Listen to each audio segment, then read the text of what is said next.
Salve família, eu sou o camarada Janderson, certo? Funkeiro comunista, e eu vim dar um recado importante pra vocês. Amanhã, na terça-feira, dia 25 de julho, a partir das 9 da manhã, na frente do Fórum da Barra Funda, ocorrerá um ato em memória e por justiça pelas 9 vítimas do massacre da favela de Paraisópolis. É importante lembrar que em dezembro de 2019, enquanto ocorria o baile da 17, a polícia militar fazia uma operação na região de Paraisópolis e, a partir de um tumulto generalizado, encurralou nos becos daquela quebrada uma série de pessoas, até que vieram a óbito uma parte dessas pessoas. Os familiares desses jovens até hoje lutam por justiça, pela punição dos responsáveis. Amanhã, no próprio Fórum da Barra Funda, ocorrerá uma audiência, para ouvir as testemunhas diante dos réus. Estaremos presentes nessa luta, entendendo que o caso de Paraisópolis é a expressão da falência das políticas urbanas, das políticas de lazer, de cultura aqui na cidade de São Paulo. É sinal da falência do modelo militar de policiamento. É a expressão do caráter excludente de uma cidade capitalista como São Paulo.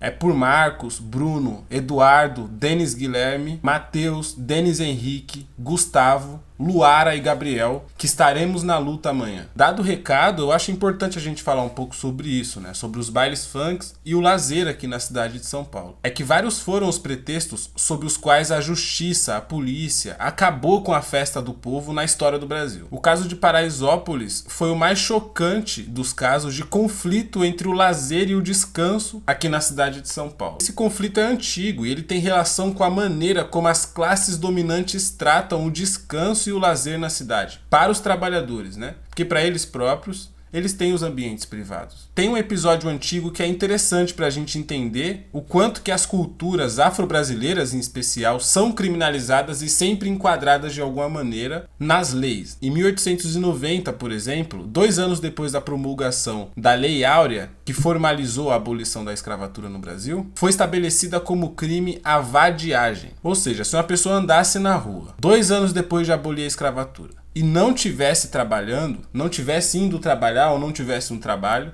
era enquadrado na lei da vadiagem. O sambista pioneiro da história do samba, João da Baiana, ele é um exemplo de quem enfrentou frequentemente esse conflito. Ele andava com um pandeiro e era enquadrado pela polícia diversas vezes. E ele só parou de ser enquadrado pela polícia e de ser levado para a delegacia quando um intelectual importante, um político brasileiro, tinha assinado seu pandeiro porque gostava do seu trabalho. E aí, depois que tinha assinatura no seu pandeiro, ele passava batido nos enquadros. Obviamente, esse político era um homem branco e isso aparecia para a polícia como uma validação, de que ele não era o pior dos vadios. Evidentemente, a lei pretendia disciplinar as cidades para o trabalho, num contexto em que o Brasil estava se industrializando bastante. No pós-abolição, na transição dos séculos, o planejamento urbano já correspondia aos interesses dos capitalistas, nas grandes cidades principalmente. A lei da vadiagem não existe mais, mas existem outras formas de enquadrar as formas de manifestação da cultura popular em leis. O movimento hip-hop enfrentou muita censura na mídia. O movimento hip-hop teve dificuldade de se estabelecer no centro da cidade, na região da São Bento. Eram muitos enquadros policiais. A gente tem vários exemplos de arbitrariedades policiais acontecendo diante de artistas do hip-hop, na história do hip-hop. E com o funk não é diferente. O funk agora, nos marcos atuais, é a bola da vez, É o gênero que mais sofre preconceito aqui na cidade de São Paulo e é o tipo de festa popular, os bailes funks, as que mais sofrem preconceito. Tudo bem que incomoda bastante gente, mas juntamente com o incômodo vem o preconceito sempre. É que os bairros das periferias de grandes cidades, como São Paulo, por exemplo, não foram feitos para existir espaços de lazer. O Brasil passou, durante o século XX e XXI, um processo intenso de favelização das grandes cidades. O êxodo rural, as políticas econômicas da ditadura militar, o forte fluxo migratório provocou o inchaço das favelas. E aí, consequentemente, a perturbação aumentou e os estados foram elaborando regras. E aí, se tratando de São Paulo hoje, o cenário é o seguinte. Se a gente for ver os índices de ocorrência com relação a barulho, poluição sonora, os bairros de classe média se destacam. No entanto, na Vila Madalena, na Rua Augusta, nas raves isoladas, nos barzinhos gourmet, você não vê a polícia sendo agressiva, a playboyzada curte numa boa, usa droga numa boa, sem correr um grande risco de vida como corre um funkeiro da periferia. Uma noite de baile na periferia é sempre muito imprevisível. Você não sabe se volta para casa, você não sabe se vai ter que enfrentar a repressão da polícia. Isso é um fato. Todo frequentador, frequentadora de baile sabe da iminência da polícia chegar no momento que você está curtindo. E assim, para o trabalhador de baixa renda da periferia curtir num lugar preparado, boêmio da cidade, Bexiga, Rua Augusta, Vila Madalena, esses lugares, a gente gasta 2 passagens, mais de 1 hora para chegar no centro e ainda tem que lidar com a socialização totalmente diferente da socialização comunitária. Então cria-se o hábito no trabalhador, no periférico, na pessoa pobre, cria-se o hábito de curtir comunitariamente. E é por isso que existem os bailes funks nesses moldes. É sobre essa condição material que surgiu a necessidade de ser assim o baile funk.